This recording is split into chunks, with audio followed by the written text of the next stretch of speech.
Goals of the AgCenter, and more particularly the Cooperative Extension Service for whom I work, is to share unbiased information for people to make informed decisions based on science and not biased speculation. Basically, I collect or create data for the making of maps that help to visualize coastal hazards. Coastal Louisiana is a very dynamic location, particularly when you talk about hazards. We have a number of hazards that we face besides coastal flooding, the possibility for frequent tropical systems, storm surges, and hurricanes. Our coast is subsiding, has been subsiding for thousands of years, and is continuing to subside. So relative to sea level elevations, our land is moving lower and lower and makes it more subject to coastal inundation. Okay, meaning we need more protection and more ability to protect our homes and businesses from these types of events. Katrina and Rita were eye-opening events for a lot of people in coastal Louisiana. A lot of people were just not personally aware that these kind of events were somewhat, and I say somewhat commonplace, because we had those 4 events over a span of about 15 years, and then we went almost 30 years before we had an event like Rita and Katrina.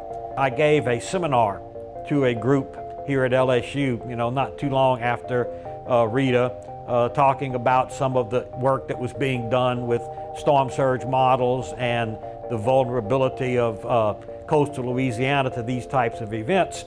And I just happened to mention some of our history, like Audrey and Hilda and Betsy and Camille.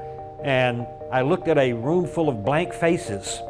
It was like, what is this guy talking about? This is the first time this has happened, right? So I asked the question, how many people remember Hurricane Audrey? And 3 hands went up. How many people remember Hurricane Hilda or Betsy? Same 3 hands went up.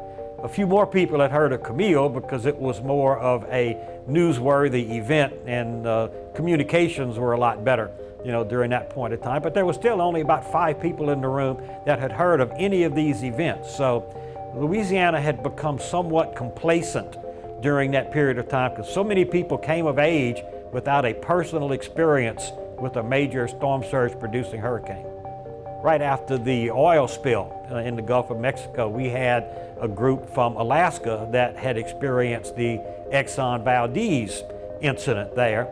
And one of the things that they said they had done post-oil spill was form anti-complacency committees to remind people that this had happened so that they would stay aware and would not become complacent. And that's sort of what some of the work we've been doing has been, using storm surge models, particularly AgCenter hurricane storm surge model, using hypothetical landfalls of some major events that people are familiar with to show them what might have happened had a storm like Rita made landfall at another location in coastal Louisiana.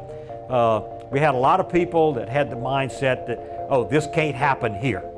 Hear no evil, see no evil, speak no evil, put your head in the sand. This can't happen here.